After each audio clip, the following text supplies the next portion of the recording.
I'm Sheila Carr, a practicing cardiologist in Beverly Hills, California, attending cardiologist at Cedars-Sinai Schmidt Heart Institute, Los Angeles, and the chair of the Wellness Committee of the largest state chapter, the California chapter of the ACC. One of the components of ACC's strategic plan is wellness of our cardiovascular team members. Here in California, we pride in being catalysts to transform cardiovascular care, of which the wellness arm is very important. To lead off our wellness discussion series, today we're delighted to welcome Dr. Aseem Desai, who is a cardiac electrophysiologist and co-director of the Providence Mission Heritage Heart Rhythm Specialists and Providence Mission Hospital in Mission Viejo. He's the author of the book, Restart Your Heart, the Playbook for Thriving with AFib, and was the keynote speaker at the recent inaugural Ending Physician Burnout Global Mega Summit. Dr. Desai, I'm so honored to chat with you today. Thank you, Dr. Carr. Appreciate being here. Thank you. So my first question is going to be a loaded question, a multi-part question. What is burnout and what are the symptoms of the syndrome, if you will? Are there any signs of who is going to be more prone to burnout? And what made you interested in this syndrome? So burnout actually applies to all different industries. It's not just in medicine, as you know. People can get burned out in all sorts of different companies. There's even caregiver burnout. People are taking care of their family members and they get burned out. And the World Health Organization actually considered it as a diagnosis. So one component of burnout is physical. You have sort of a depletion of energy. You feel exhausted. Another component of burnout, especially in the workplace, is related to feeling distant from your job or cynical. And then the last piece is your effectiveness. You're actually less effective. So for example, if you're a physician or a cardiologist and you're in this sort of stage of burnout, you'll feel exhausted at the end of the day, more so than you would expect based on what you did, especially in comparison to how it was maybe 6 months ago.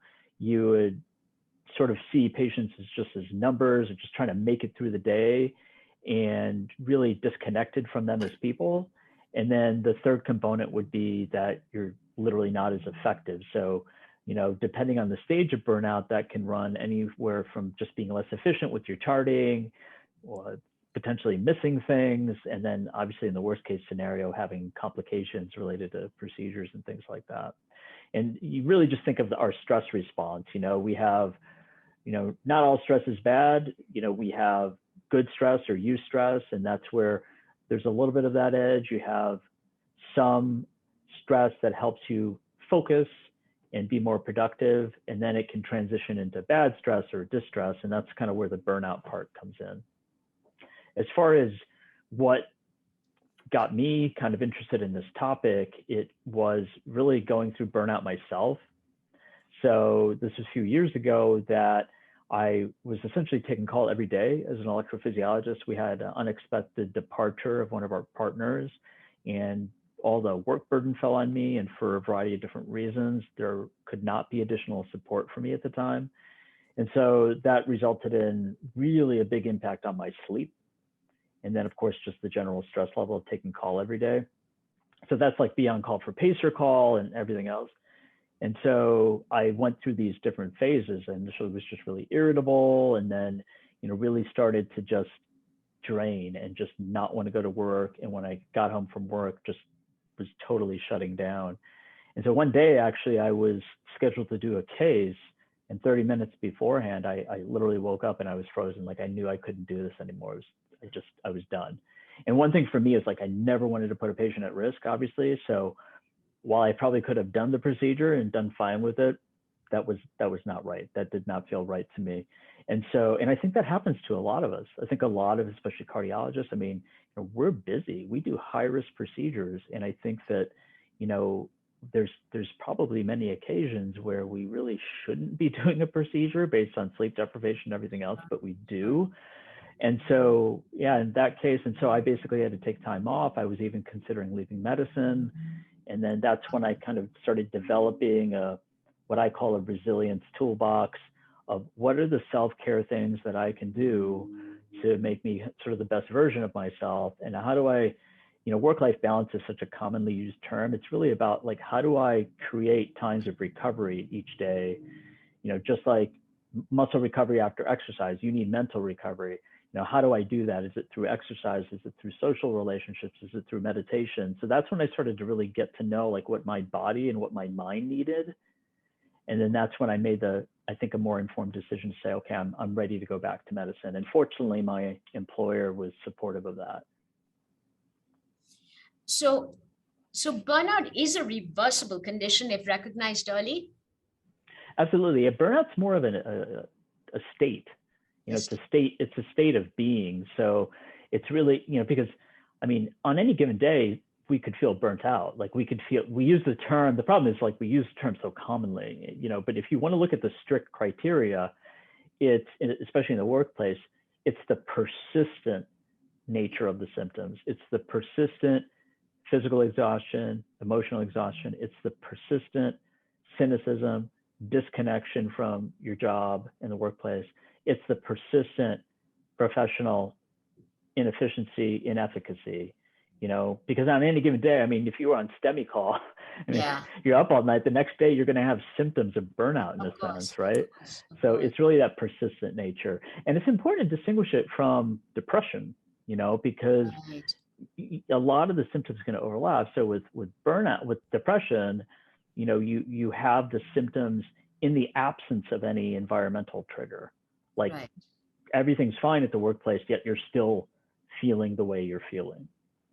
And then maybe one has underlying depression, and then this burnout just makes it more overt. Absolutely. You can have, dual diagnoses, right? And so I think one thing that we don't appreciate as much is there's a real physical and physiologic process that happens in burnout.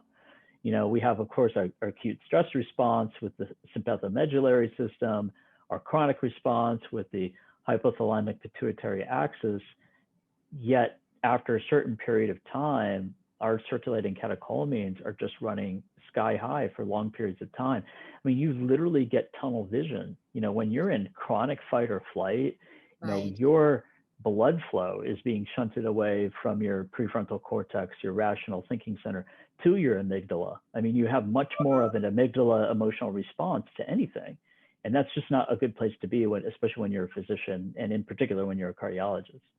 And then needless to say, with this pandemic, all of us have been isolated. Our only lack of isolation has been patience, but then we've been isolated from family. We've been isolated from social events that we used to attend, movies, music, you name it. So in the literature or amongst your colleagues, has burnout really been a lot more? I've heard of more even physician suicides. I don't want to paint a negative picture, but since we're on the topic. Yeah, COVID has shined a huge light on the issue of physician-nurse burnout. It was already at very high rates, up to 50% pre-COVID. The physician suicide rate was extremely high. And Dr. Lorna Green, the ER physician from the East Coast who committed suicide early on in the pandemic, really shined a light. Her brother and sister created this foundation, and they just went to Capitol Hill recently and got some legislation passed that is really designed to kind of help. And this is a big deal. This just recently happened to help reduce burnout in healthcare providers. So it was already there. It was already an epidemic. And then the pandemic basically just highlighted the big problem with it. And I think the big thing about COVID was, we're already at risk for burnout. And then now you're talking about being in a war where your family's at risk because you could bring the virus home. So you already have all this stuff going on. You're taking people off ventilators. It's just horrific. Young people that are dying. And then you're also concerned about, in some areas of the country, your job security, right? Like there were a lot of places. And so all of these things definitely, add in and have just accelerated this burnout process to the point that it's like a, gas over a fire. And the last piece to mention is post-traumatic stress disorder. So PTSD is a real thing. It's a real thing in war veterans, for example. Yes. Well, there's a lot of discussion about PTSD in healthcare providers and frontline workers as a result of this whole pandemic and how it was, Uh, how it unfolded. And PTSD doesn't show up at the time of the war or the right, pandemic. It shows up right. years later. Yes, So later. that's why, for your listeners and your viewers today, I mean, one of the most important things is really to do that self-assessment and figure out, like, where am I at? And there are some simple there's a inventory that Mayo Clinic has produced, and we can get that information to people. But there's a couple of simple online free tests and surveys that you can take to basically identify where are you at in the burnout spectrum. Sure. And that would be the first step for anyone listening if they suspect, anyone who's dissatisfied with their job. Yes. I would say, take the inventory and Right. do the assessment. And then there's like actual steps to take, to kind of get through the process of evaluating yourself. And then what are your needs? I think the social connections part, as you mentioned, is so important. If you look at like one of the number one predictors of negative outcomes associated with burnout, it's isolation. Yeah. And so physicians train in isolation. We're all Yes. individuals. We don't work in teams when we go through Right. medical school and training. Right. And so, we're used to having to suck it up and kind of be the top person in charge, and everything falls on us. And there's a general perception, and the public, everyone expects us to be perfect and not make any mistakes. And so I think it's important to have that compassion for yourself. People around you may not have it, but to say to yourself, you know what, I'm human. And it's unrealistic to think that I can have all this stress put on me and that I'm going to still perform well. Yeah. So yeah, doing the assessment and then taking action on that, and whether that comes in the form of just reaching out to your social support network, asking for help, asking a senior person in the group or hospital, someone you feel comfortable with. Often the physician to physician part is really important, which is why physician coaches have become such a big thing now. So I would definitely advise people that if you do think you may be in some phase of burnout, or even recovering from burnout, like say you went through burnout and you're back at work, it's worth getting evaluated by a physician coach. It's worth doing at least 1 or 2 sessions to really help you understand, like, do I want to continue my job as is? Or do I want to rethink it? Because a lot of people have left medicine as a result of COVID. And, do I want to go into industry? For me, I love what I do. I mean, although AFib is really annoying, like it keeps coming back no matter how many times you have played it. But that being said, I love what I do, the technology, helping patients and everything else, but I also love speaking. I also love writing. And so I'm actually in the phase right now where I'm actually talking with a coach and doing some interviews to figure out, like, what are my goals now, and how do I balance that with my family goals? I'm going to shift gears before we do how we can prevent burnout. During this isolation period, people have resorted more either to alcohol and or social media. So I'm going to ask you a little bit about social media. I mean, are we underusing it, overusing it, abusing it? And how can we actually use it to our advantage? Yeah, social media is definitely this mixed blessing. So it has been amazing in connecting us during the pandemic. That let's just say technology in general, whether it's Zoom or FaceTime like now, or like right now, right? Yes. And so I think the key is time. I think the key is like monitoring yourself. Set the limits on your iPhone or your smartphone to say, nothing wrong with using social media, everything in moderation, Yes. And I'm a big fan of carving out your entire day, on your calendar. It sounds like you're going to actually be stressed by that, by seeing all the things I have to do. If you carve out what you're supposed to do, each segment of the day, you actually don't worry then about, like, should I be doing 5 other things? Okay, you know what? At this time of the day at 11, I'm going to check my email for 20 minutes. Then I go on to finishing all my tasks related to the EHR. Then I go on to going on social media for 10 minutes. It's all about like just timing yourself and kind of doing that. Obviously, it's very destructive too. I mean, there's a lot of comparison. Everyone shows their best life on social media. There's definitely a fear of missing out. I mean, there's all these factors that go on in social media. I think especially adolescents, obviously, feel it quite a bit. But I think in the medicine field, it's brought so many physicians together. I mean, I've connected with people across the globe, you know, like Jonathan Fisher, who founded the Ending Physician Burnout Summit. Like he and I became friends through LinkedIn. I mean, that's how we met, and that's how I ended up on this. That's how I met you too.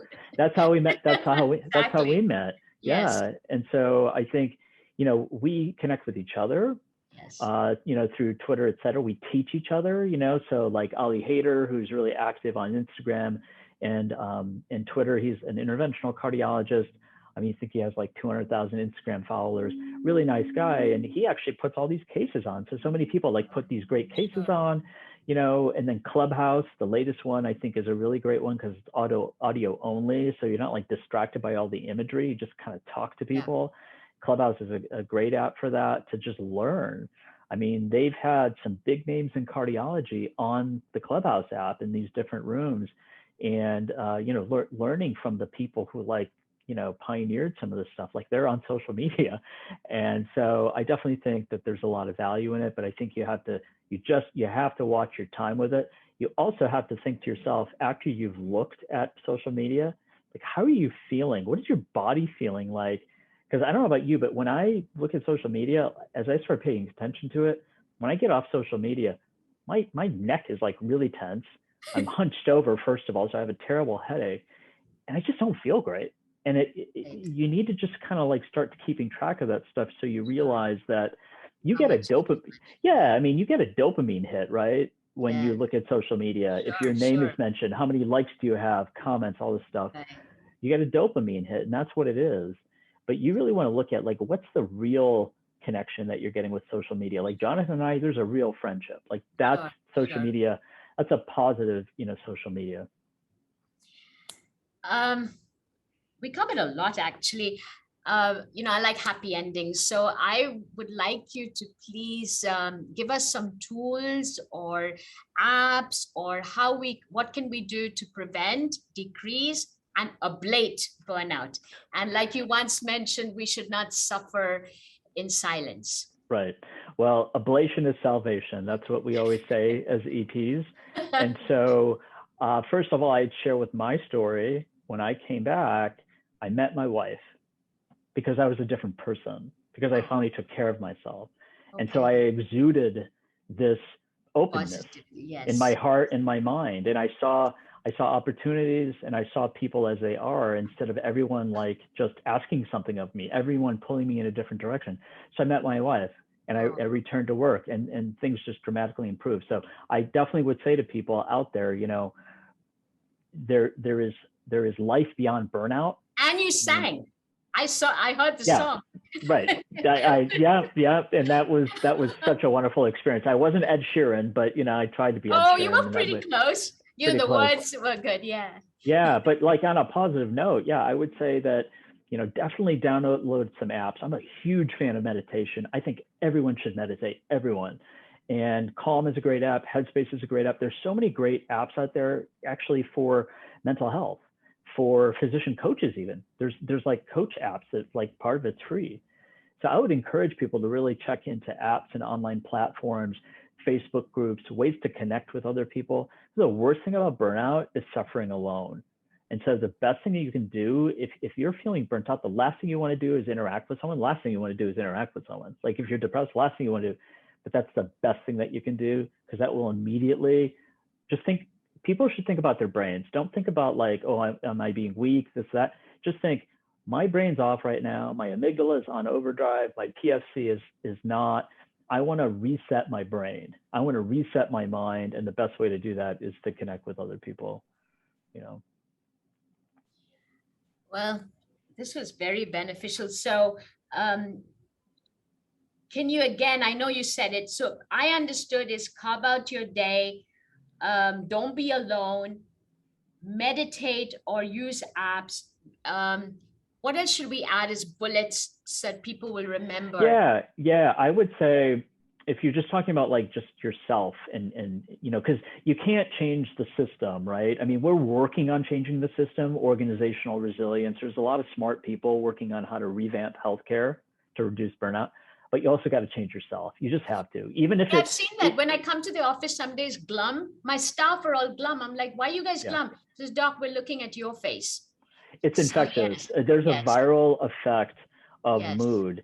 And so I would say, just think ABCs. So like a good parting thought for everyone, we're used to airway, breathing, circulation, right? Especially as cardiologists, ABCs. Yes. So think A is for awareness. So become aware of your physical body and how you're doing. Become aware of your mental state and your emotional state. One great way to do that is through mindfulness and meditation. Another great way is through yoga.